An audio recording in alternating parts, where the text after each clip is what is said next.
Méfiez-vous des loups, du malin, de sa ruse. Que résonnent les peaux, les cordes, les cornemuses.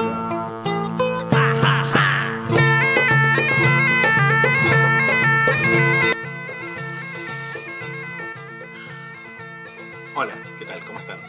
Bueno, hoy tenemos la última clase de Historia Monetaria y Numismática, digamos teórica, podemos decir, de Francia. Creo que vamos a agregar una clase teórica de Francia porque hay varios temas que quedaron por explicar, pero van a ir más bien en una clase teórica general. Ahora vamos a dar la última clase de Historia Monetaria de Francia. Pero no vamos a empezar con Francia propiamente, sino más bien con Navarra. Y más concretamente con el reino de la Baja Navarra.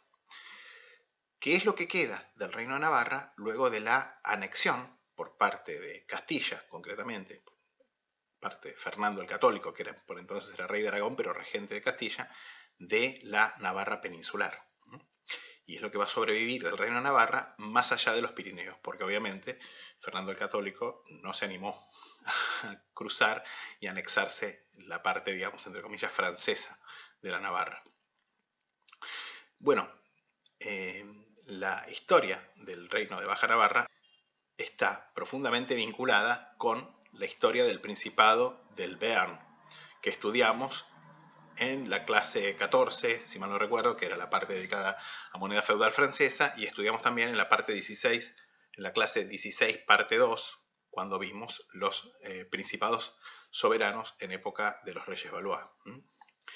Y concretamente, a partir de 1512, en que Fernando el Católico se anexa justamente la Navarra peninsular, la Navarra ibérica, los reyes de Navarra se van a refugiar justamente en ese pedacito del reino de Navarra que va a sobrevivir allende los Pirineos. Vimos que en la clase 16, parte 2, que al casarse Gastón IV de Foix y Béarn con Leonor de Breu, la heredera de Navarra, los Foix-Béarn, los príncipes del Béarn, pasaron a ser reyes de Navarra. En realidad, Gastón IV no llegó a ser rey, porque cuando Leonor llegó al trono en enero de 1479, Gastón ya había muerto, e incluso también el hijo de ambos.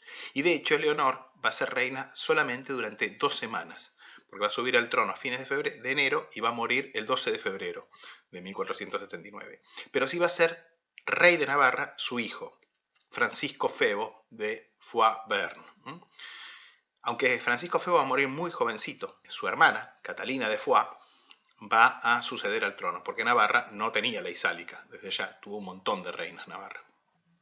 Sin embargo, al morir Francisco Febo, el tío, se llamaba Juan, el tío de Francisco y de Catalina, va a reclamar el trono de Navarra y del señorío de Béarn en virtud de la ley sálica, cosa que, como vemos, no se aplicó nunca ni en el señorío de Béarn, ni mucho menos, por cierto, en el reino de Navarra. Lo cual va a desatar una guerra civil. Al año siguiente de su ascenso al trono, en 1484, Catalina se va a casar con Juan de Albret, que era un noble gascón de la región, digamos, un noble de una familia noble muy antigua e importante de la Gascoña. Juan y Catalina van a ganar esta guerra civil. Sin embargo, el tío va a casar a su hija nada menos que con Fernando el Católico, que acababa de enviudar de Isabel la Católica y que aspiraba a anexarse justamente el reino de Navarra, sobre todo la Navarra peninsular. Razón por la cual Fernando el Católico encomendó a uno de los eruditos más importantes de la época, que era Antonio de Nebrija, elaborar una teoría muy alambicada para darle el justificativo para anexar el reino de Navarra. Esta teoría básicamente implicaba que el único estado sucesor propio del reino visigótico en la península ibérica era el reino de Castilla, a través del reino de León, a través del Principado de Asturias, lo cual, digamos, dejaba como fuera de legitimidad a un reino antiquísimo, muy prestigioso y jurídicamente perfectamente asentado como era el reino de Navarra, que por cierto existía desde antes incluso que el reino de Castilla. Obviamente esto dejaba fuera a Aragón, porque Aragón no se originaba en el reino visigótico, sino que se originaba en la marca hispánica carolingia, o sea, en el reino franco, por lo cual su digamos, legitimidad obviamente no quedaba cuestionada. Entonces, Fernando el Católico, además de cuestionar, digamos, la legitimidad del Reino de Navarra, por otro lado, además, cuestionaba o planteaba ser el heredero legítimo al estar casado, digamos, con quien había sustentado el derecho a ser rey de Navarra en virtud de la ley sálica, lo cual también es incoherente, digamos. Pareciera como que acumular un montón de malas razones puede brindar un mejor derecho que la razón mejor fundamentada, y esto es lo que hizo. Con lo cual, en 1512, Fernando el Católico invade el Reino de Navarra y lo anexa a Castilla. Como les digo, Catalina y su consorte van a escapar a la parte, digamos, del Reino de Navarra, y obviamente van a justamente formar una alianza muy fuerte con Francia que va a permitir que el Reino de Navarra sobreviva a esa anexión, porque obviamente Fernando el Católico no se atrevió a cruzar los Pirineos para invadir el Reino de Navarra, que además estaba bajo protección de Francia, en esta época de Luis XII, nada menos, un monarca muy poderoso. Bueno, en 1520, ya bajo el hijo de ambos, de Catalina y de Juan, que se llama Enrique, que va a ser, lo vamos a llamar Enrique I, porque es como aparecen las monedas, aparece como Enrique Secas, si bien sería Enrique I de Bearn y Enrique II de Navarra. Pero vamos a decirle Enrique I, porque es como aparecen las monedas, o sea, para que no se confundan ustedes. Bueno, Enrique d'Albret, en 1520, va a transferir buena parte de la capital, mayormente la corte, la Cour des Comptes, o sea, el Ministerio de Economía, al señorío de Bearn. Y a partir de esta época van a ver que en las monedas los reyes desaparecen las monedas, digamos, a nombre del señor de Bearn, y directamente las monedas acuñadas tanto en la ceca de Navarra, San Palais, como en la ceca de Bearn, o sea, las secas en realidad, porque había dos en principio, las dos únicas aldeas, digamos, casi con tamaño de ciudad que había en el señorío de Bearn, que eran Pau, Po y Morlás, se van a acuñar ya a nombre de los reyes de Navarra. En principio, Enrique II de Navarra va a casar con Margarita de Angoulême, que era nada menos que la hermana preferida de Francisco I de Francia, lo cual obviamente va a sentar una alianza muy fuerte para resistir cualquier intento por parte de España de anexarse al reino de Navarra transpirenaico y al mismo tiempo aspirar a recuperar y reunificar el reino. En 1526 entonces se van a casar Enrique II y Margarita de Angoulême, y van a tener una hija sobre todo, que va a ser Juana III de Navarra, que es un personaje muy muy notable de la historia, una chica con una personalidad notable, muy muy energética, muy orgullosa, muy idiosincrática, digamos. Ya vamos a ver por qué. Ella se va a casar en 1548 con Antonio de Borbón. Y acá es donde la historia se empieza a poner interesante, porque estos Borbón pertenecían a una rama cadete no de la dinastía Valois, como lo eran los reyes Angoulême, sino a una rama cadete de los Capetos, o sea, una rama un poco más lejana, pero la siguiente en el orden de sucesión, porque estos Borbón eran descendientes del sexto hijo de Luis IX, de San Luis IX de Francia, ¿sí?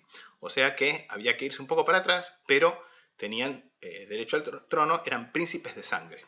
Por eso van a ver que en las monedas del Principado de Borbón tienen las lices tachadas o cruzadas, barradas sería, que es la forma de designar una rama cadete. Cuando llegan al trono de Francia desaparece esa barra porque son los representantes de la Casa de Francia de pleno derecho, digamos.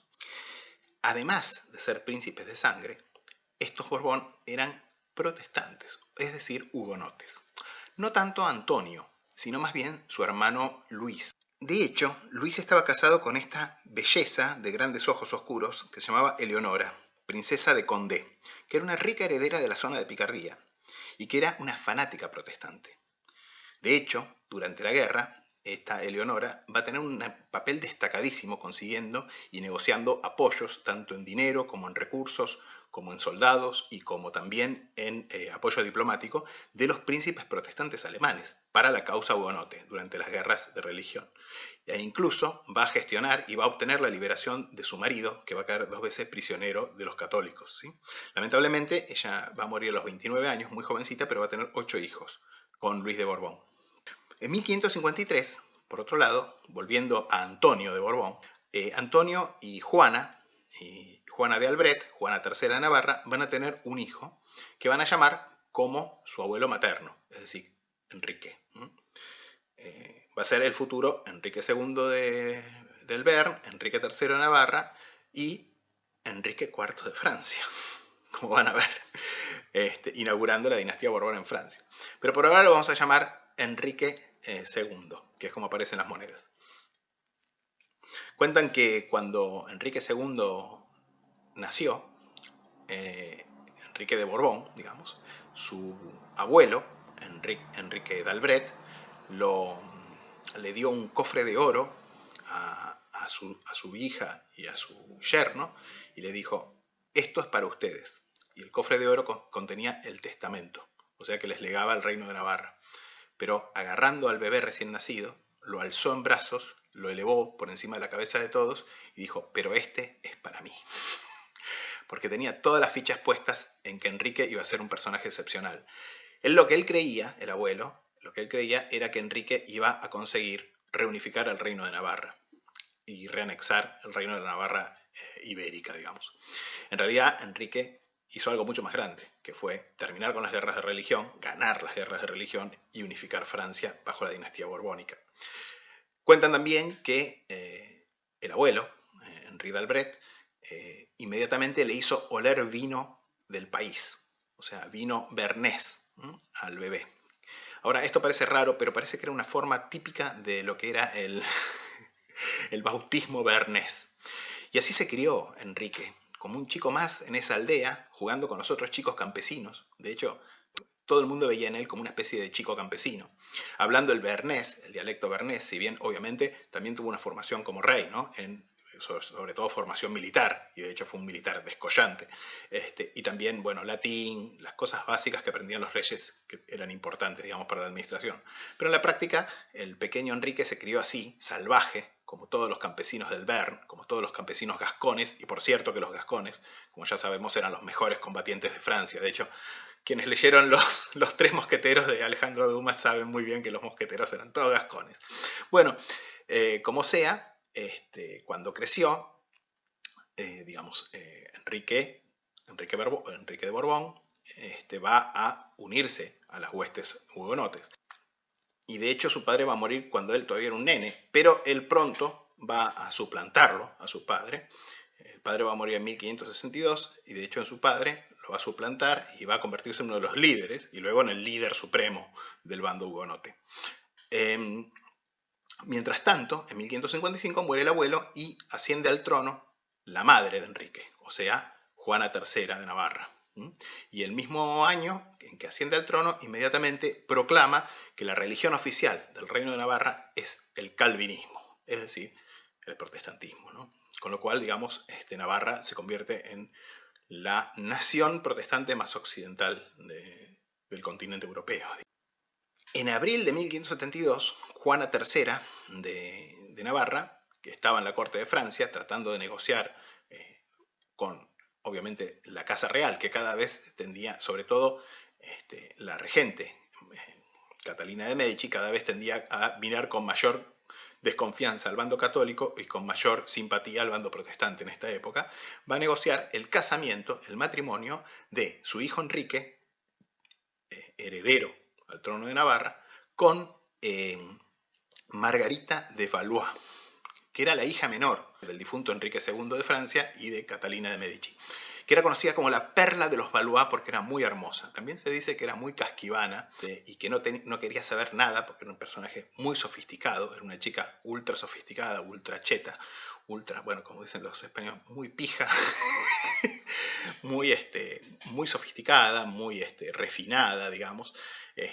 y veía, obviamente, en el pequeño príncipe de Navarra, en el joven príncipe de Navarra, un muchacho campesino, un campesino gascón, digamos, con lo cual no quería saber nada con el matrimonio. Pero, digamos que Catalina de Medici lo que planeaba más o menos era terminar con las guerras civiles y sobre todo aliarse con el bando protestante con este casamiento. Sin embargo, su hijo, Carlos IX, como vimos, va a boicotear este matrimonio. Y de hecho, pocos meses antes de celebrarse la boda, Juana III de Navarra va a morir supuestamente envenenada. Cuentan las malas lenguas y sobre todo, bueno, la leyenda negra, elaborada en buena medida por el novelista Alejandro Dumas, que fue envenenada por el perfumero de Catalina de Medici con unos guantes envenenados, una cosa muy sofisticada, digamos. En realidad yo diría que es poco probable que Catalina de Medici haya querido envenenar a Juana III de Navarra, porque básicamente esto, digamos, dinamitaría sus planes de paz con los protestantes. Lo cierto es que quien estaba realmente interesado en dinamitar esos planes era su hijo, Carlos IX, que va a ser el que va a alentar la masacre de los hugonotes que se va a producir pocos días después de la boda, que sí se va a celebrar entre Enrique de Navarra y Margot, la reina Margot, que no sé si alguien recuerda la película francesa del año 90 y pico, 94, 95, la reina Margot con Isabelle Adjani. Bueno, como sea, pocos días después de ese matrimonio, como forma de boicotear los acuerdos de paz, supuestamente el rey, Carlos IX, va a alentar la gran masacre de San Bartolomé, del día de San Bartolomé, razón por la cual, digamos, obviamente terminan todas posibilidades de entendimiento entre católicos y protestantes, se desata una nueva guerra, o recomienza la serie de conflictos, digamos, de las guerras de religión, y finalmente, Enrique va a capitanear el bando hugonote y va a derrotar en varias batallas a los católicos. Finalmente, en 1589, a principio de año muere Catalina de Medici, y a fin de año muere quien había sucedido a su hermano mayor, Carlos IX, que era Enrique III. Enrique III muere asesinado, pero mientras agoniza, proclama que su heredero es Enrique, o sea, Enrique de Navarra, que así, en 1589, se convierte en el legítimo, pero disputado rey de Francia, el primer rey Borbón de Francia. En la clase 14 vimos las acuñaciones feudales del señorío de Bearn, acuñaciones bajo los señores centulos más que nada, es una dinastía que se extingue en 1290, y luego bajo sus sucesores. En la clase 16, parte 2, vimos las acuñaciones del Principado Soberano del Bearn. Y ahora vamos a ver que las acuñaciones van a, luego de la conquista de la Navarra Ibérica por parte de Fernando el Católico, las acuñaciones más o menos se van a homogeneizar, en el sentido de que tanto las acuñaciones en la ceca del señorío de Bearn, o en las secas, mejor dicho, del señorío de Bearn, como las acuñaciones de la ceca del reino propiamente de Baja Navarra, van a tener más o menos la misma titulatura y las mismas características, digamos. Si bien, básicamente, se van a distinguir aún generalmente por el emblema de la vaquita, que es la que aparece en las acuñaciones del señorío de Bearn, mientras que las acuñaciones del reino de Navarra van a tener el escudo de Navarra. Bueno, poco hay que decir en general de estas acuñaciones. Las acuñaciones de Bearn son producidas en las secas de Po y Morlas, y las acuñaciones que eran mucho más importantes, por cierto, que Saint-Palais, que era prácticamente un casco de estancia, un castillo, digamos, con una aldea en torno. De hecho, dicen que en Saint-Palais, en la época en que era capital del reino de Baja Navarra, tenía unos 600 habitantes, y 100 de esas personas trabajaban en la casa de moneda. O sea que básicamente todos vivían de la casa de moneda en Saint-Palais. Como sea, fíjense que las acuñaciones del reino de Baja Navarra mayormente se corresponden con el sistema monetario francés de la época. O sea que tienen básicamente el blanc, inicialmente, que es una versión local del blanc o coronel, y luego es una versión local del blanc à la croisette de Francisco I, etc. Y sobre todo el liard, que es la pieza de 3 deniers, y la baquette, baquette o baquette, digamos, que era el denier propio del Bearn. Y por otro lado, recién, justamente, bajo Juana III, van a haber acuñaciones mucho más importantes. De hecho, se va a acuñar oro, se va a acuñar el ecu, obviamente de oro, y se van a acuñar también, sobre todo, testones. Los primeros vienen a nombre de Juana y su marido y su consorte, digamos, Antonio de Borbón, con los bustos generalmente enfrentados. Esto va a ser una característica de la moneda del reino de Navarra. Generalmente viene siempre a nombre del rey y la reina, por una tradición, justamente porque generalmente la reina era la titular. Las acuñaciones van a seguir a nombre de los dos aún después de la muerte de Antonio, pero también va a haber acuñaciones a nombre de Juana sola. Y cosa notable, fíjense que en las secas del Reino de Navarra se van a acuñar monedas mecanizadas, porque algunos discípulos de Aubin Olivier, del maestro monedero de la seca de París, de la seca del molino de París, del Moulin de Jetub, van a trabajar, van a ser captados por el Reino de Navarra. Así que Navarra va a ser otro de los primeros países que va a tener acuñaciones mecanizadas. Cosa notable, un reino que, como les digo, tenía el tamaño de una casa quinta prácticamente. A la muerte de Juana III, las acuñaciones se van a hacer inicialmente a nombre de Enrique de Navarra, Enrique II de Navarra, Enrique de Borbón y su esposa, la reina Margot. Sin embargo, este matrimonio, ustedes saben que no va a funcionar en absoluto. Como ya les expliqué, Margot realmente no le gustaba para nada Enrique. Y, por cierto, van a seguir, cosa notable, con los retratos enfrentados. O sea, como eran las monedas a nombre de sus padres, de los padres de Enrique. En esta época, bueno, se acuñan este doble ducado de oro y se acuña también el testones. Y sobre todo el liard, que es la moneda más común, que trae no los retratos, sino el monograma combinado de Enrique y de Margot. Sin embargo, a partir de las reformas de Enrique III de Francia, de 1575, 76 y 1577, 78, se van a introducir las denominaciones de estas reformas, que son, obviamente, el franco, que en las secas del Reino de Navarra y el señorío de Bern se van a acuñar también en forma mecanizada y también a mano, y el cuarto y octavo de écu de plata. Y estas monedas también existen con dos tipologías, una para el Reino de Navarra, con el escudo real coronado en reverso, y la otra para el señorío de Bern, que tienen estas H cruciformes en el reverso, con la marca de la vaquita como seca, que probablemente representa Po, mientras que las del Reino de Navarra tienen el escudo de Navarra.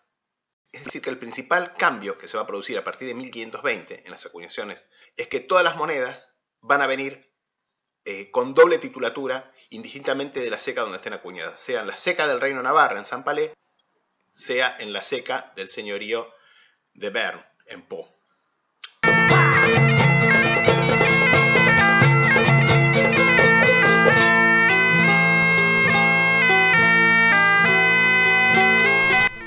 Bueno, vamos a ver un par de monedas del pequeño, diminuto Reino de Navarra, ¿no? Un reino que tiene un tamaño mucho menor que muchas estancias argentinas, por no hablar de Lázaro Báez, ¿no? Y acá tienen, para empezar, un liard de Enrique I, vamos a decirle, Henri d'Albret, 1517-1555. Es un liard que obviamente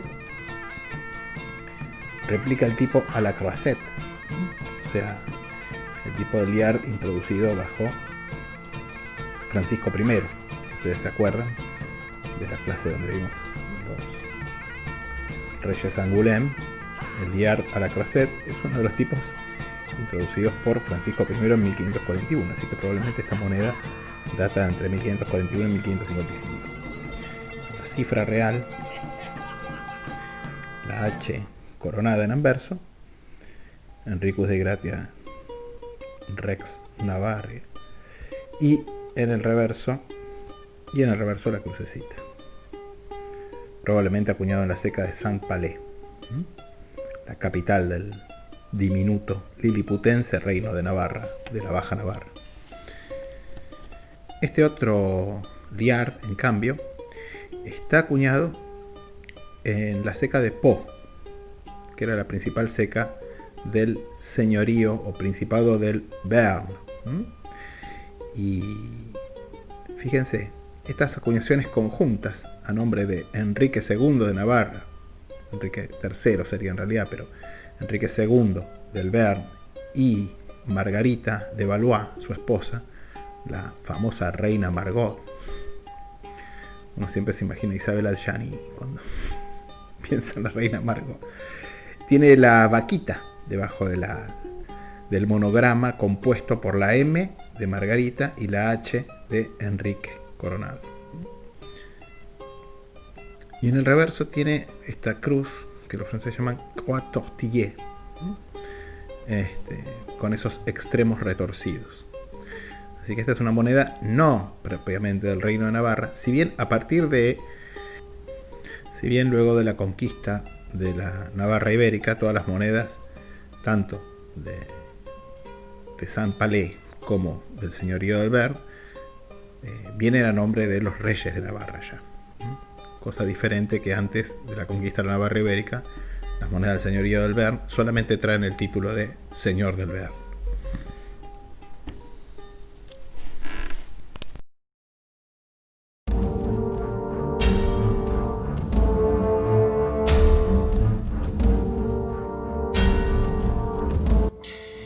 Aunque obviamente nadie discutía la extinción de la dinastía Valois con la muerte de Enrique III, sin embargo, los miembros de la Liga Católica, que era la poderosa facción en la cual se organizaba el bando católico para luchar contra sus hugonotes, desde luego que se negaban a reconocer a Enrique IV, Enrique de Navarra, ahora Enrique IV de Francia, como legítimo rey de Francia. En su lugar, recurrieron a una salida bastante original. Proclamaron a otro Borbón, concretamente Carlos, cardenal de Borbón, como rey de Francia. Este Carlos, cardenal de Borbón, que era un hombre bastante mayor para aquella época, unos 65 años, era una especie de tío lejano de Enrique de Navarra, o sea, de ahora Enrique IV, si bien dentro de la línea de sucesión, pero más alejada, digamos, de una rama cadete, digamos, de los Borbones. Con todo, este Carlos, cardenal de Borbón, que va a pasar a ser reconocido por España y por la Liga Católica en Francia como Carlos X de Francia, produciéndose, como les digo, acuñaciones en su nombre, en realidad estaba cautivo, porque el año anterior, en 1588, Enrique III, que ya se había bandeado completamente del lado de los protestantes, lo había arrestado en previsión, temiendo que le pasara lo que efectivamente le pasó, o sea, que los católicos lo asesinaran y colocaran en su lugar a este Carlos cardenal de Borbón. Como les digo entonces, Carlos cardenal de Borbón estaba cautivo y de hecho, obviamente, siguió cautivo luego de la muerte de Enrique III en manos, digamos, del bando de Enrique IV, que obviamente no tenía ningún interés de liberarlo, digamos, para que fuera a capitanear la facción enemiga. Y de hecho, va a morir al año siguiente, en 1590. Sin embargo, la facción más recalcitrante de la Liga Católica va a continuar acuñando en las secas bajo su control, notablemente, por ejemplo, Nantes, pero también la propia París, a nombre de Carlos X. Y va a continuar varios años después de la muerte de este Carlos, cardenal de Borbón, acuñando, bueno, obviamente, ecus de oro, cuartos y octavos de ecus de plata. Se conoce también incluso un rarísimo medio franco con su retrato, pero es una moneda que no pasó la etapa de ensayo, digamos. Y también, obviamente, bueno, una de sus monedas más comunes en su nombre es el douzain de Bellon, plata baja, y obviamente, bueno, liard y sobre todo double tournois con su retrato. Pero como les digo, Carlos X, de hecho, nunca va a ser liberado, va a morir en cautiverio el año siguiente, en 1590, y aún así, muchas de las secas van a continuar acuñando, si bien algunas secas, conforme la suerte de la facción católica va en declive y se les hace cada vez más difícil a los que reciben en pago estas monedas de hacerlas circular porque tienen el nombre de un usurpador. Algunas secas, por ejemplo, notablemente Toulouse en el sur, en la Occitania, que va a permanecer en manos católicas hasta el 24 de mayo de 1596, van a recurrir al expediente de acuñar moneda a nombre del difunto Enrique III. De esta manera, es una solución de compromiso, podían pagar eventualmente a mercenarios que no iban a tener problema en hacer circular esas monedas que no llevaban nombre de un, digamos, de un evidente usurpador y encima muerto.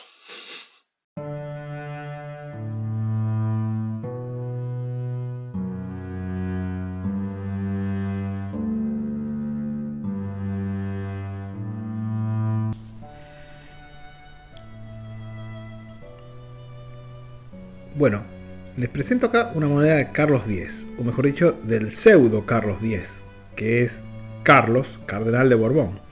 Este rey, o mejor dicho, pretendiente, porque en verdad los franceses no lo reconocen como rey, y de hecho en el siglo XIX, como ya saben, hubo otro Carlos X, el Carlos X genuino. Este es el único personaje que tiene tanto moneda papal en su nombre, porque su nombre aparece en el reverso de las monedas papales de Aviñón de esa época, como legado papal en Aviñón, como con su nombre en anverso, como rey de Francia, en las monedas acuñadas obviamente por la Liga Católica, en algunas secas, notablemente Nantes, que es donde fue acuñado este cuarto de écu de plata, que tiene un peso correcto, pesa 9,53 gramos, y fíjense,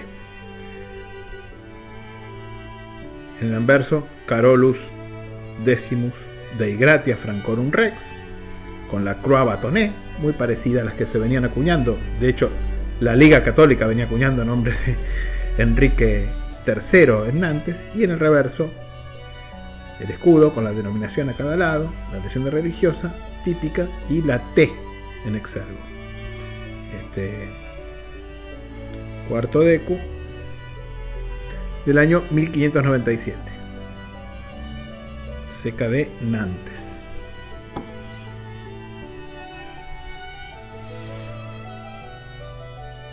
También tenemos el Douzain, la pieza de un sueldo o 12 de Denier Tournois, a nombre de Carlos X también. Carlos X de Gratia Rex Francorum, con la D en exergo, debajo del escudo casi no se ve. Y en el reverso, bueno, la típica Croix Fourquet,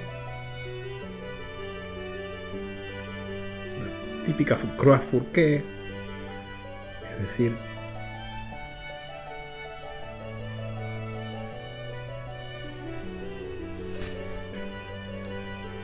la cruz horqueta o horquetada. Fourchette en francés quiere decir tenedor, y también quiere decir horqueta, digamos. Por eso esta cruz que se separan las puntitas se la llama así, Croix Fourchette. Como les dije, no todas las secas siguieron acuñando en su nombre, y de hecho Toulouse, en el sur, prefirió hacerlo a nombre del difunto Enrique III, rey de Francia y de Polonia. Esta moneda, que lleva obviamente debajo del busto del rey la letra M, que es la marca de la seca de Toulouse, en verdad no es una moneda de Enrique III. De hecho, está acuñada en 1590, o sea, un año después de la muerte de Enrique III. Es una moneda acuñada por la Liga Católica a nombre de Enrique III, cuando todavía controlaron Toulouse. Y de hecho, de estas monedas, de la seca de Toulouse a nombre de Enrique III, las acuñaciones continúan hasta el año 1594. O sea, 1594, si mal no recuerdo, que es la fecha en que Toulouse cae en manos de Enrique IV. Concretamente, este ejemplar tiene un peso de solamente 5,70 gramos, mientras que el peso de estas monedas tiene que ser 7 gramos y pico. O sea que tiene, en lugar de valer 10 sueldos, probablemente si la pesaban, esta moneda correspondía a un valor de 8,5 sueldos turoneses. Pero esto es común en las acuñaciones de Toulouse hechas por la Liga Católica. De hecho, las hay un poquito más livianas.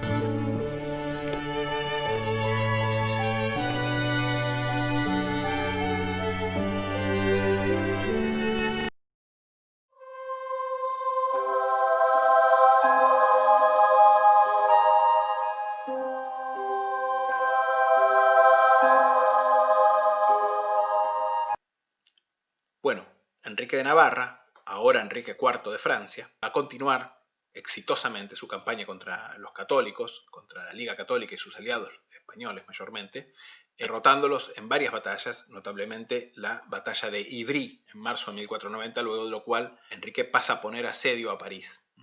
Pero París va a resistir, de hecho va a ser aprovisionada por los aliados españoles de la Liga Católica, lo cual le deja en claro a Enrique que no va a poder tomar por ahora la ciudad, y por el otro también Enrique empieza a razonar de que va a tener que gobernar en un país donde cerca del 90% de la población todavía era católica.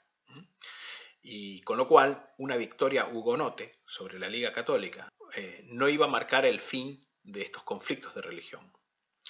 En virtud de eso, y también para garantizarse el apoyo de buena parte de la nobleza, que además reconocían que Enrique era el legítimo rey de Francia, más allá de su religión, va a llegar a la decisión de abjurar del protestantismo y reconvertirse, digamos, al catolicismo, religión que había abandonado en realidad cuando tenía 2 años o 3, obviamente porque siguió las enseñanzas de su madre.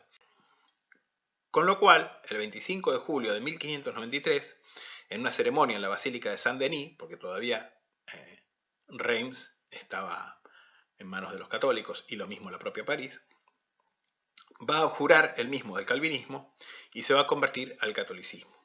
De hecho, la historia puso en sus labios una expresión que poco probablemente haya dicho, que es París bien vale una misa. Si bien no hay registro histórico de que haya dicho esta frase, en buena medida ilustra la idea de que para pacificar el país, para ganar el país, para unificar y obviamente para poder entrar en París, cosa que hizo poco después, bien vale convertirse al catolicismo, digamos. Y el 27 de febrero del año siguiente, 1594, Enrique va a ser coronado en la Catedral de Chartres, porque todavía Reims estaba en manos de los católicos.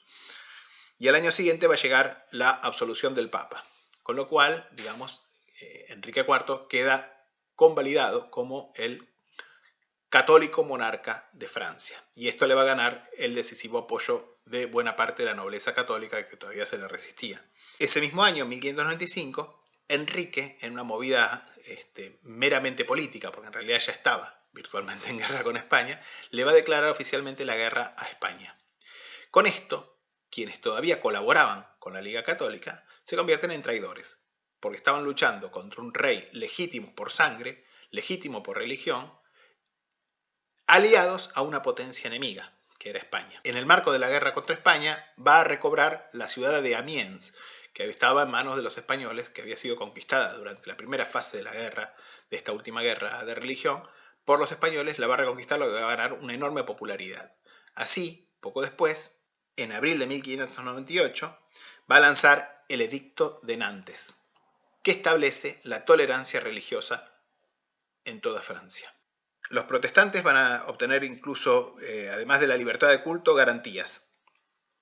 Aunque el culto protestante va a estar prohibido en muchas ciudades, como por ejemplo en París, en Rouen, en Toulouse y en Dijon, etc., en otras se va a prohibir el catolicismo. Por ejemplo, en Sedan, en La Rochelle y en Montpellier, que eran ciudades con mayoría protestante. Además, los protestantes van a poder mantener plazas fuertes y ejércitos bajo su propio control, como garantía, obviamente, de que se respeten sus libertades. Tanto los liguistas católicos como los hugonotes que cometieron excesos durante la guerra van a ser indultados, aunque a los liguistas más recalcitrantes y más fanáticos se los va a desterrar de Francia. Se cree que este edicto fue inspirado por Gabrielle d'Estrées, la amante del rey, que por cierto fue el gran amor de la vida de Enrique IV y que tuvo muchos hijos ilegítimos con él. Bueno, Enrique IV, digamos, fue un rey que tuvo montones de hijos ilegítimos, por cierto, con un montón de mujeres. Era un personaje bastante bueno. Un francés me decía que Enrique IV es el rey más popular de Francia porque era el que más se parecía a los franceses. Y también era posiblemente, podríamos decir, uno de los fundadores del movimiento de No me baño. No sé si lo conocen, acá donde yo vivo en Valvanera está lleno de pintadas, no me baño. Bueno, era famoso por ser muy sucio. Y de hecho incluso exigía que las amantes que él traía a su lecho no se tenían que bañar durante una semana antes de estar con él. Bueno, como les decía, se dice que el Edicto de Nantes fue posiblemente inspirado por Gabriel. Y si bien Enrique tenía planeado incluso casarse con esta amante, con la cual, como les digo, tuvo un montón de hijos, la prematura muerte de Gabriel, que murió de una complicación durante el embarazo, en realidad murió de una dolencia muy rara, que es una especie de pico de hipertensión por el embarazo,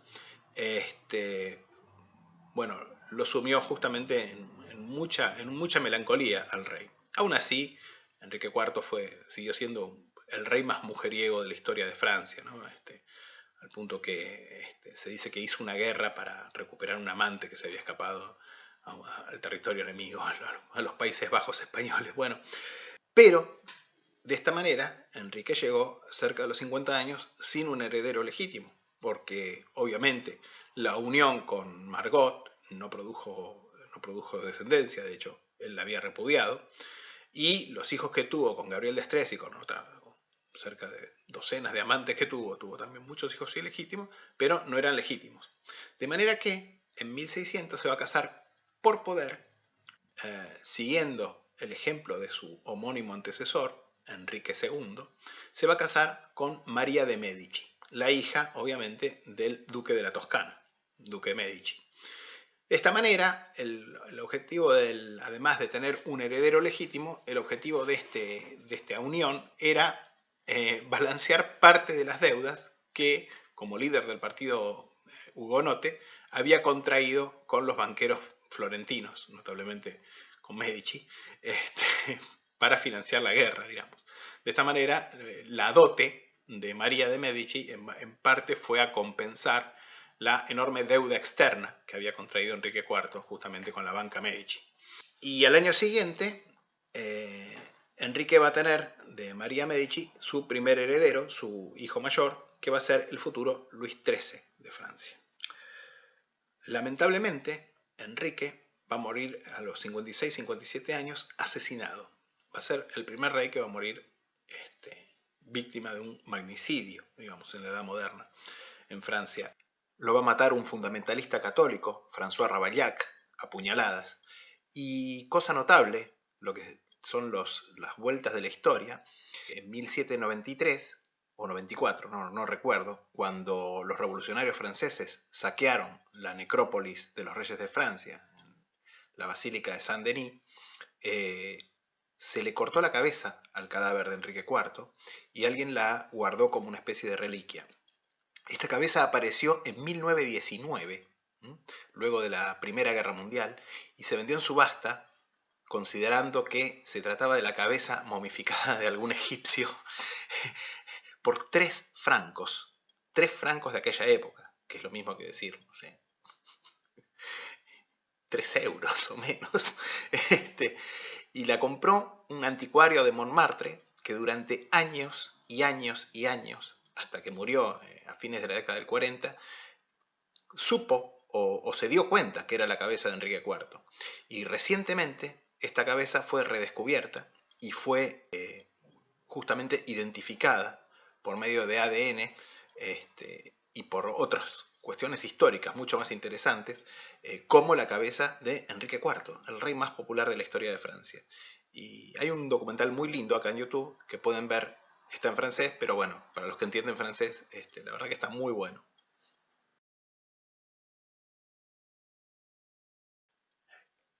Desde el punto de vista metrológico, del sistema monetario e incluso del valor nominal de las monedas, el reinado de Enrique IV no va a introducir ningún cambio importante. Básicamente no va a haber cambios en este sentido. Lo que sí vale la pena señalar son 2 cosas.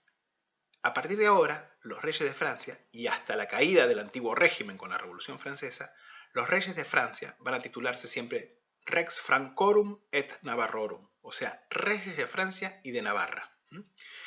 Y además, las secas, tanto de Saint-Palais, o sea, la ceca del Reino de Navarra, como las secas del señorío de Bern, van a acuñar con tipología propia, un poco como pasaba con las acuñaciones, ¿se acuerdan? De Carlos VIII cuando se casa con Ana de Bretaña y de Luis XII cuando se casa también con Ana de Bretaña. O sea que las secas bretonas tenían las mojetures, los armiños, ¿sí? Bueno, lo mismo va a pasar a partir de Enrique IV. Las secas del Reino de Navarra y del señorío de Bern van a acuñar las llamadas monedas de la Navarra y del Bern. O sea, el cuarto de ecu de Navarra y el cuarto de ecu de Navarra y Bern. Porque ya les expliqué que a partir de la conquista de la Navarra peninsular, las secas del Bearn pasan a ser secas de Navarra y Bearn. O sea, el señorío de Bearn, sin perder su identidad, digamos, y su escudo de armas, etc., va a quedar incluido dentro del reino de Navarra. O sea, va a quedar unido al reino de Navarra, podemos decir. O sea, que hay una cosa muy complicada acá, básicamente, porque lo que tenemos en estas monedas es la unión del reino de Navarra con el reino de Francia y la unión del reino de Navarra con el señorío de Bearn y a su vez con el reino de Francia. O sea, eso es lo que reflejan los escudos de estas acuñaciones. Pero esto es solamente en las secas de Saint-Palais, o sea, del reino de Navarra, y de Pau y Morlas, o sea, del señorío de Bearn.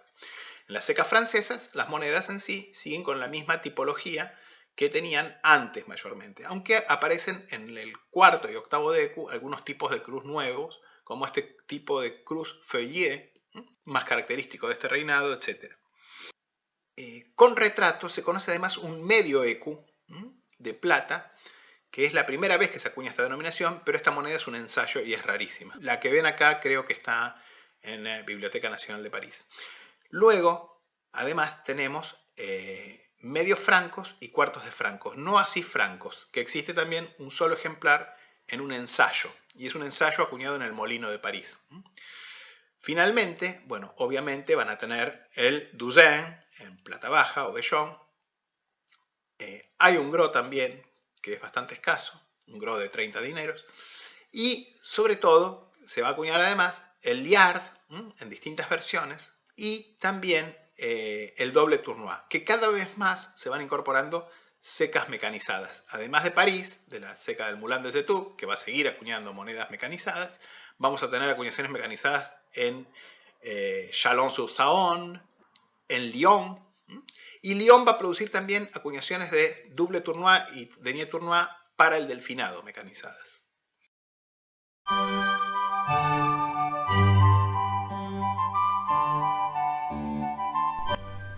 Pasando a las acuñaciones de Enrique IV.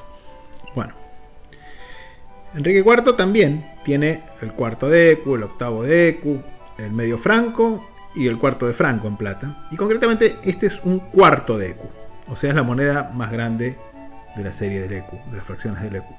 Estas monedas pueden tener el nombre del rey del lado donde está la cruz, con lo cual se llaman, como en este caso, esto se llama croix en face, o sea, cruz en anverso. O pueden tener el escudo de Francia en anverso, en este caso está en el reverso. Esta moneda es de la seca de La Rochelle, con la H debajo del escudo. Concretamente, el bastión máximo de los protestantes durante las guerras de religión.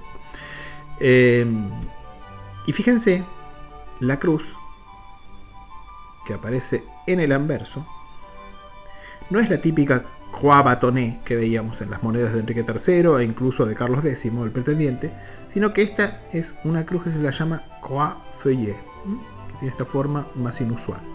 Pero es uno de los tipos de cruz, de hecho es propio de esta seca, y de algunas otras también.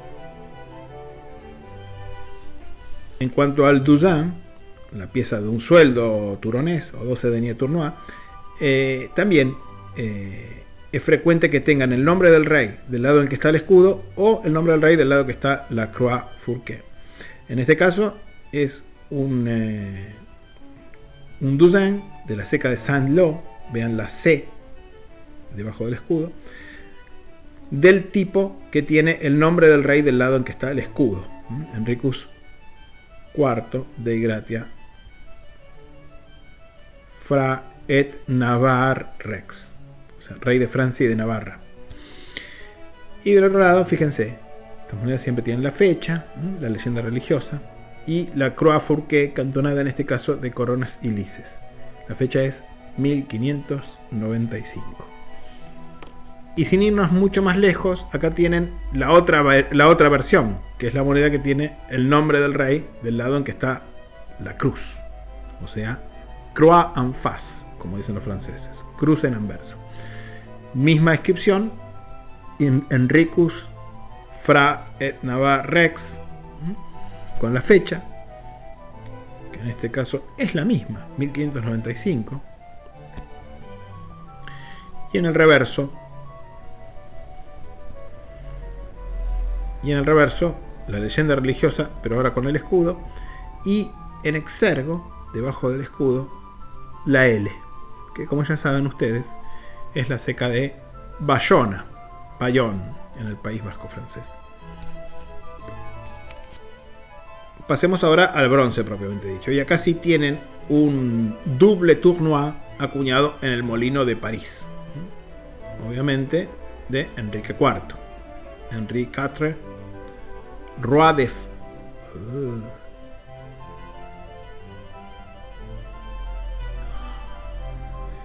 Henri IV, Roi de France et Navarre, Enrique IV, rey de Francia y Navarra. ¿Notan algo? Las monedas de bronce están en francés. Ya desde la época de Enrique III, que introduce las acuñaciones en bronce, las monedas de bronce están en francés. La década de 1580 va a ver la aparición de las primeras monedas en idiomas nacionales. En España, las primeras monedas en español aparecen en esta misma época. Y en Francia también. Las primeras monedas en francés son estas. O sea, en realidad a partir de, como les digo, Enrique III. A partir de la década de 1580. Este, como les digo, es un double tournoi de la ceca de París del año 1604. El doble tournoi siempre tiene 3 lices.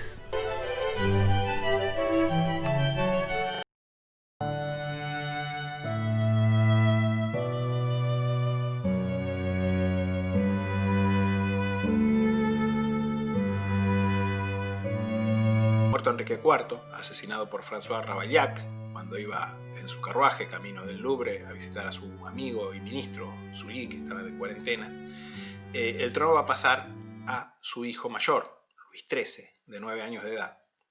Y la regencia va a quedar en manos de su viuda, la madre de Luis, o sea, María de Medici. Si bien en 1617 Luis, el rey, Luis XIII, va a dar un golpe de estado, un autogolpe podríamos decir, y va a ordenar el arresto de su madre y la ejecución de sus favoritos italianos, porque María de Medici había llenado la corte de sus amigos, amigotes y amigotas italianos, y si bien Luis la va a recluir a su madre en el castillo de Blois, en 1619 ella se va a escapar, va a armar un ejército contra su hijo y va a ser derrotada. Luego de lo cual, bueno, va a ser perdonada.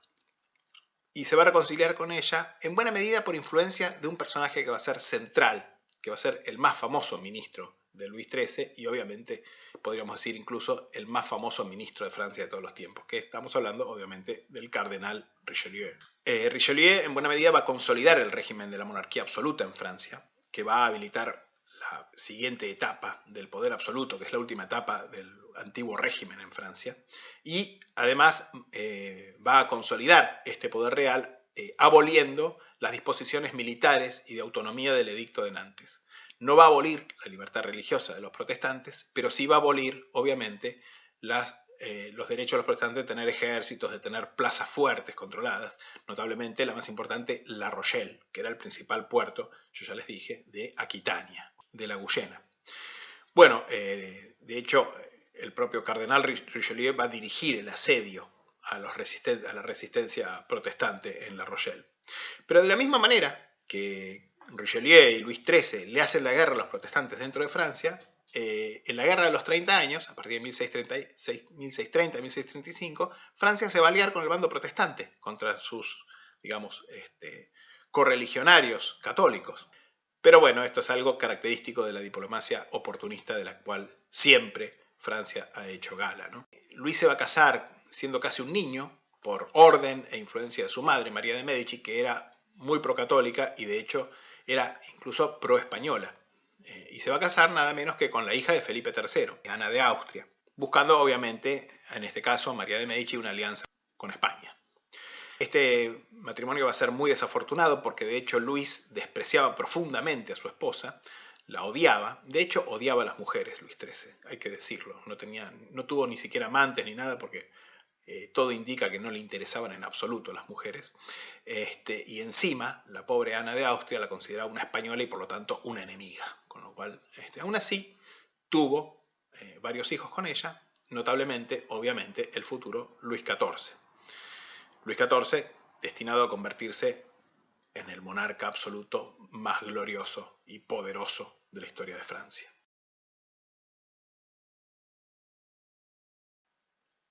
Y bueno, en el plano monetario, el reinado de Luis XIII es el último que nos va a interesar acá, porque justamente bajo Luis XIII se va a introducir la reforma monetaria y técnica final que va a terminar con las acuñaciones temprano modernas en Francia y va a habilitar la edad moderna plena en las acuñaciones. Esta reforma va a tener lugar a fines del reinado. Durante toda la primera parte del reinado, mayormente las acuñaciones van a seguir con el mismo sistema monetario y con la técnica de acuñación manual, mayoritariamente, si bien como vimos ya el bronce en muchas secas y cada vez en más secas se va a acuñar de forma mecanizada. En la seca de París va a trabajar inicialmente como grabador general Nicolas Briot, a quien en la unidad 2 vimos trabajando en Inglaterra y en Escocia, ¿se acuerdan? Bueno, bajo Carlos II. Pero más tarde, Briot va a ser reemplazado por Jean Varin, de quien nos vamos a ocupar cuando hablemos concretamente de la reforma.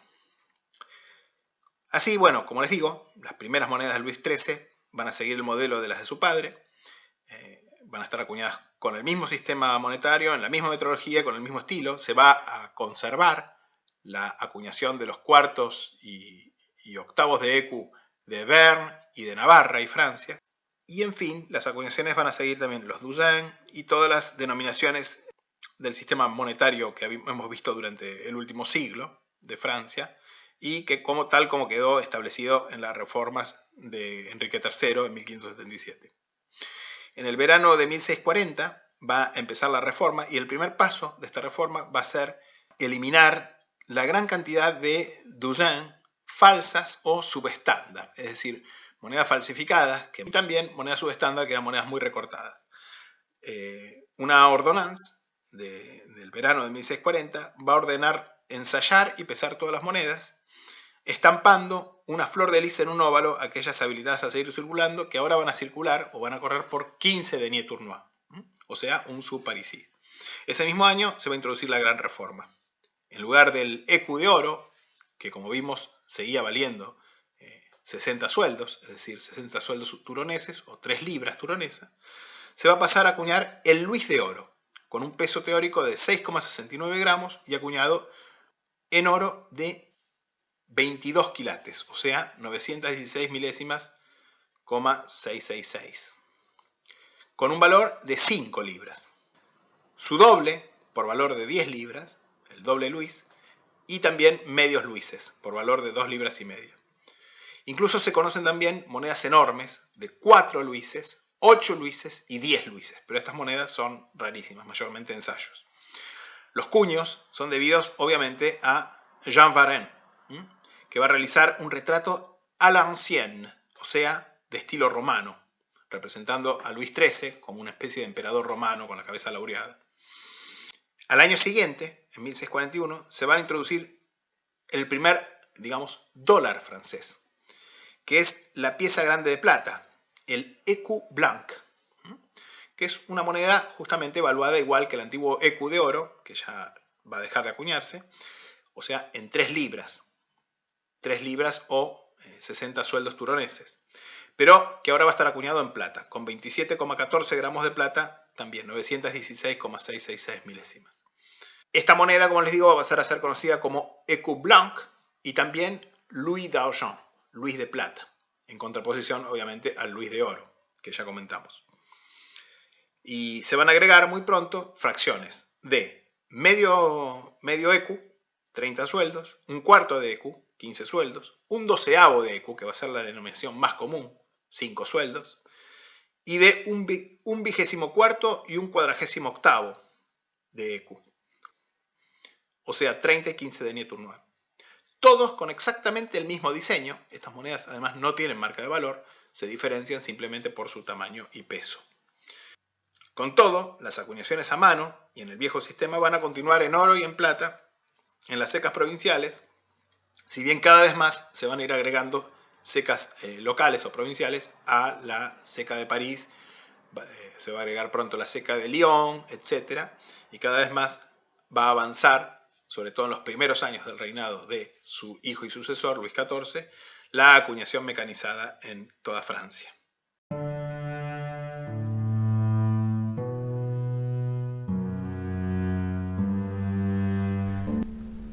Humildemente, de Luis XIII, solamente le puedo mostrar muy poquitas monedas. Una es esta moneda, que por cierto es una moneda bastante rara. Es un octavo de écu de la ceca de Saint-Lô. Y esta moneda, si bien en teoría es acuñada a mano, tiene que estar acuñada por lo menos con un cospel mecanizado, porque es muy redonda y la acuñación es muy perfecta para una moneda, digamos, acuñada a mano. Esta moneda es de 1614, como les digo, un 8e d'écu de la ceca de Saint-Lô.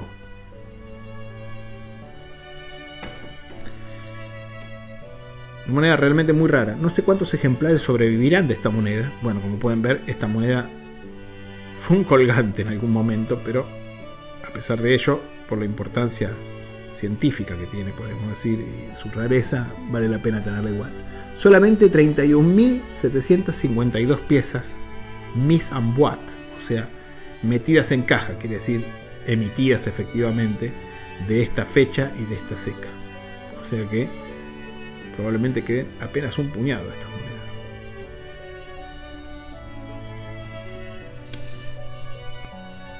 Como ya les adelanté, bajo Luis XIII, cada vez más secas provinciales van a pasar a producir el double tournois y el denier tournois en forma mecanizada. En este caso, este es un double tournois de Luis XIII, de 1620, época en que efectivamente comenzaba su reinado como rey efectivo, digamos, o sea, como rey ejerciendo el poder, y está acuñada en el Moulin de Poitiers, letra G debajo del busto, no sé si la pueden ver, es la marca de la ceca de Poitiers, y esta moneda está acuñada ya en una ceca mecanizada.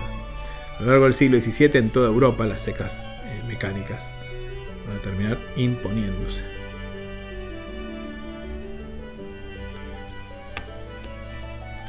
Otro doble tournois, en este caso la letra bajo el busto es la D, por lo tanto ceca de Lyon, que fue la segunda ceca en adoptar la acuñación mecanizada, por cierto, con lo cual, y de hecho esta ceca también producía monedas para el delfinado, si bien no es una ceca del delfinado, pero está muy cerca.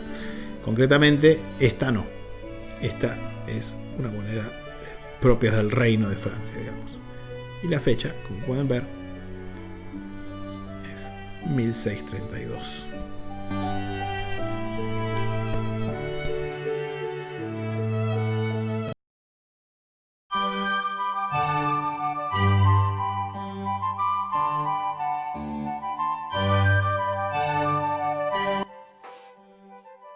Brevísimamente, porque tengo toda la idea de hacer una clase muy breve hoy, vamos a decir que un número de acuñaciones feudales van a subsistir durante los años de estos primeros reyes borbones y van a ir tendiendo a desaparecer en buena medida como consecuencia de la Guerra de los 30 años. No vamos a tratarlas acá en detalle, aunque sí vamos a ver obviamente el Ducado de Lorena en la próxima unidad, donde vamos a tratar lo que era la parte norte del reino de Francia central. La característica general de estas monedas, de estos principados feudatarios o incluso soberanos franceses, es que van a acuñar todos moneda casi idéntica a la acuñada por los reyes de Francia, pero a nombre de los príncipes locales. Algo de plata, desde fines del siglo XVI, pero en la mayoría de los casos liards de vellón y más que nada dobles torneses y torneses de cobre. Estos estados incluyen, por ejemplo, el Principado de Boisbel y Enrichemont en el Berry, sobre el Valle del Loria, el Principado protestante de Sedan, Bouillon y Sedan, en las Ardenas, cerca de Bélgica, que perdió su independencia justamente en el curso de la Guerra de los 30 años, era un principado soberano hugonote. El Principado de Dombes, que fue feudo de la propia familia de Borbón en la Baja Edad Media, que tuvo extensas acuñaciones hasta Ana María Luisa de Orleans, nieta de Enrique IV, quien cedió sus posesiones a Luis XIV a cambio de que su amante fuera liberado. El Principado de Nevers y Rethel, una unión del condado de Nevers, que ya tratamos en la clase 14, y del Rethel, y del condado de Rethel en Picardía, que va a quedar bajo la dinastía italiana en principio, si bien más tarde originariamente española y luego francesa, y luego italiana y finalmente francesa, de los Gonzaga, que va a producir extensas acuñaciones en el siglo XVII. El Principado de Orange, que también discutimos en la clase 16, parte 2, hasta su anexión a Francia en 1672, y algunos otros.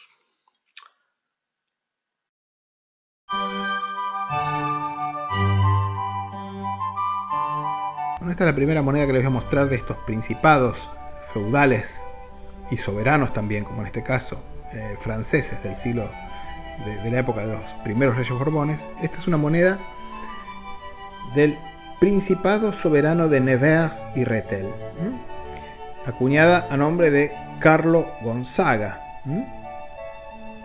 príncipe soberano. Esta moneda es un liard de bronce, cosa notable, porque en esta época todavía el liard era una moneda de vellón. Esta es una moneda mucho más grande y más pesada, pero acuñada en bronce, 1609.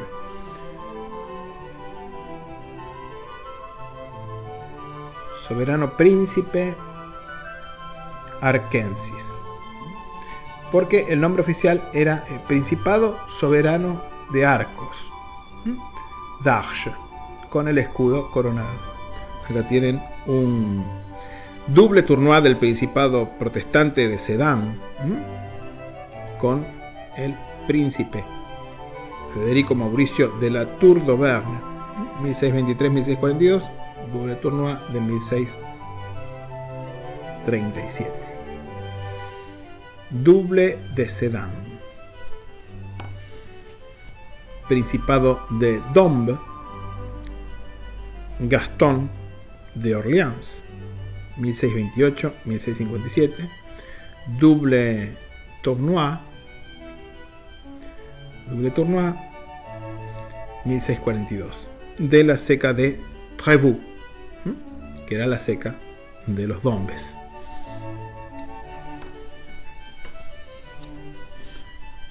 También tenemos esta monedita miserable, que es un liard de Dombes, del Principado de Dombes, de María de Borbón y Montpensier, con la inicial de esta nieta de Enrique IV.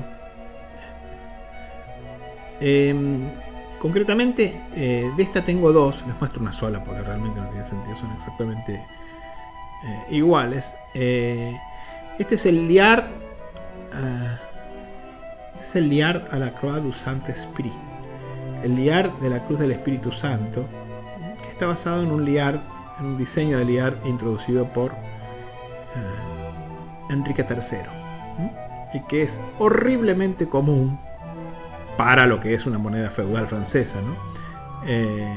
Es posiblemente una de las monedas feudales francesas del siglo XVII más comunes que hay.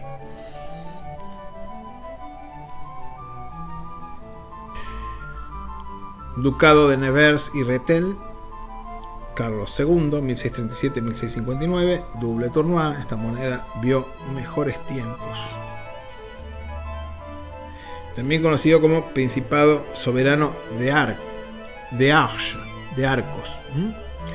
Se las muestro para que vean que básicamente son todas muy similares. Y esta moneda es bastante más rara, del mismo Principado de Arcos, un denier tournoi. Denier tournoi de Carlos II Gonzaga, 1637-1659, acuñado en la capital del Principado, Charleville. Fíjense cómo es el tournoi simple. Si bien tiene la letra A, por lo cual uno podría pensar que esta moneda fue acuñada en París en realidad, pero bueno, tiene dos lices, porque es el denier tournoi. Y esta moneda, cosa notable, es inédita. O sea, es la moneda inédita porque no se conoce absolutamente en ninguna referencia un denier tournoi del año 1654 como este. O sea, por lo menos Poix d'Avant, que es el catálogo de moneda feudal francesa, no la cita.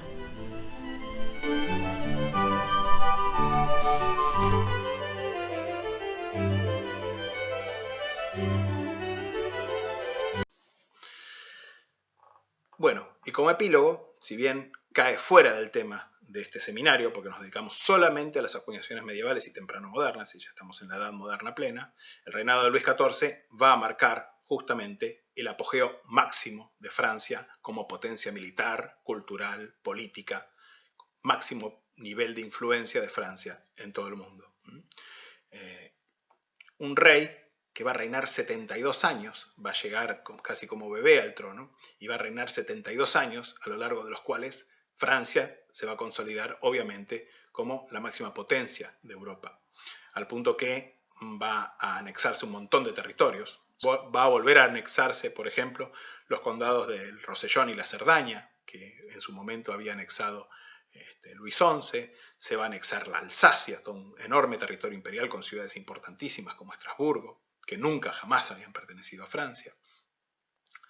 Y al mismo tiempo, bueno, su corte va a ser la que va a marcar la tendencia en toda Europa, con músicos del calibre de Lully o Marin Maré, y con dramaturgos como Molière, que es el padre de la comedia y el padre de las letras francesas. Construir el Palacio de Versalles, una cosa absolutamente descomunal, digamos, al punto que los franceses reconocen en Luis XIV un rey que prácticamente algunos lo llaman directamente casi un dios más que un rey. Pero al mismo tiempo el reinado de Luis XIV marca el ápice máximo del poder absoluto, del poder total, absoluto de la monarquía, del antiguo régimen. Un poder que va a generar enorme desigualdad también y descontento y mucha pobreza. Al punto que el propio Luis XIV, que no era ningún ingenuo, se daba cuenta que la grandeza misma que él estaba engendrando la semilla de una gran tormenta que se iba a avecinar, que no se dio bajo su sucesor, pero se va a dar bajo su... Por eso su frase más famosa, obviamente, es «Après moi, le déluge», después de mí, el diluvio. Y ese diluvio que vino fue la Revolución Francesa, que dio por terminada la Edad Moderna y originó el mundo en el cual vivimos nosotros.